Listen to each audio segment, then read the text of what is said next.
Assalamualaikum dan selamat sejahtera murid-murid. Minggu ini kita akan sambung topik campuran bawah tajuk bahan larut lebih cepat. Okey, ada 3 situasi yang membuatkan bahan itu larut dengan lebih cepat.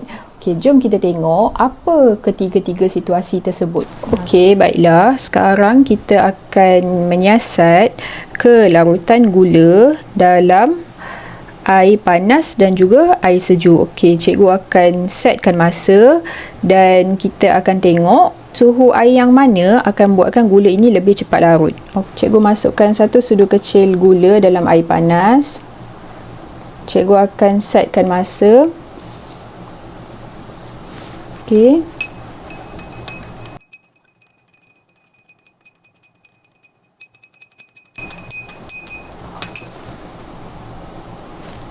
Okey, 22 saat untuk air panas. Masukkan 1 sudu kecil gula dalam air sejuk. Okey. Cikgu akan setkan masa.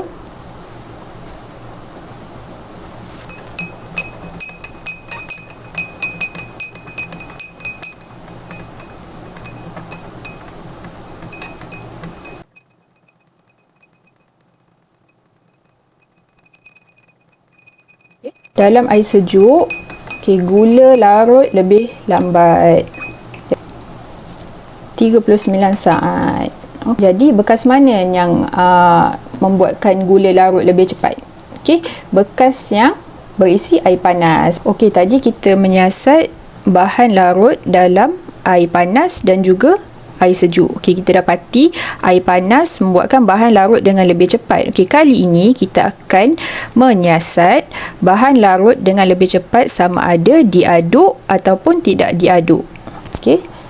Cikgu akan masukkan sama juga 1 sudu kecil gula dalam air yang sama suhu. Okey.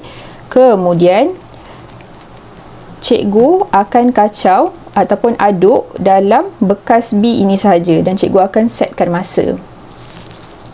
Okey, jadi cikgu akan setkan masa dan cikgu akan mula mengaduk dalam bekas B.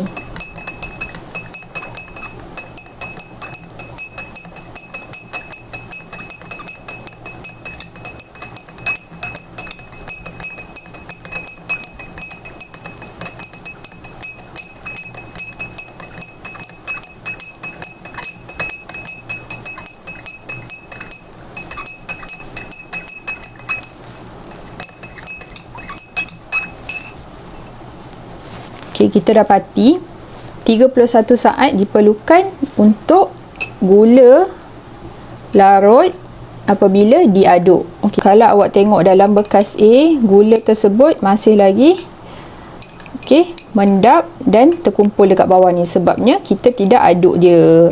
Okey, jadi antara bekas A dengan bekas B, keadaan mana, situasi mana yang membuatkan gula larut dengan lebih cepat? Ya, bekas B, sebabnya kita aduk gula di dalam bekas tersebut. Okey. Situasi yang ketiga, kita akan menyiasat kelarutan bahan berdasarkan saiz bahan tersebut. Okey, cikgu akan masukkan 1 sudu kecil gula dalam bekas A. Okey, kemudian cikgu akan masukkan gula batu ataupun gula nisan. Cikgu tak ada gula cube, cikgu gantikan dengan gula nisan ataupun gula Melaka dalam bekas B. Okey, sama juga cikgu akan set masa. Kita akan kacau bekas A dahulu. Kita akan aduk bekas A dahulu.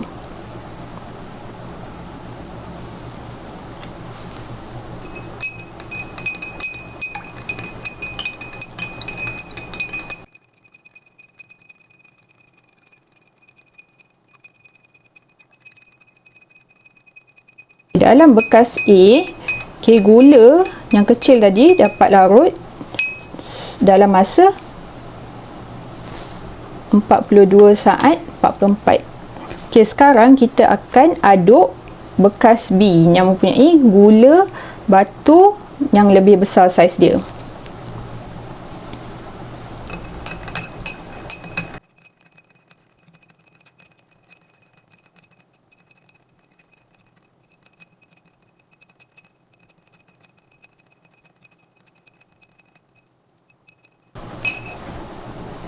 Okey, sehingga 47 saat pun gula batu tersebut masih lagi kelihatan.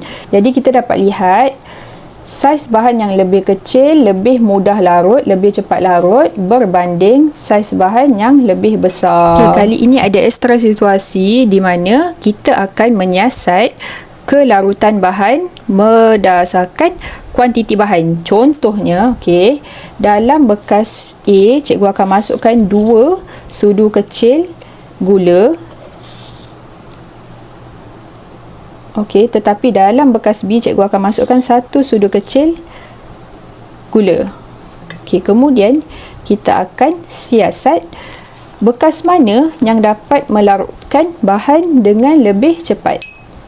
Okey, cikgu mula dengan bekas A.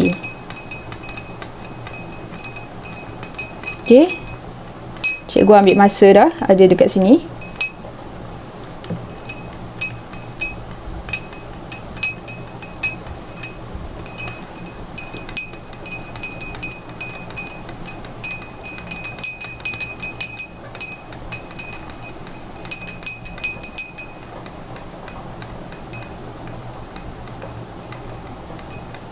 Sehingga 30 saat, tetapi gula di dalam bekas ni masih lagi ada yang belum larut. Okey, kita mula dengan bekas B pula.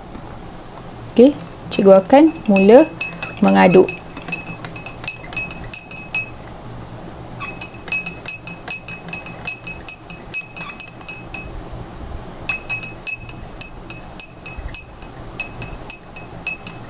Okey, bahan dalam bekas B dapat dilarutkan dengan lebih cepat kerana kuantiti bahan yang digunakan untuk dilarutkan lebih sedikit berbanding bahan yang dilarutkan dalam bekas A. Jadi, awak kena ingat kuantiti bahan juga dapat mempengaruhi kadar kelarutan bahan tersebut.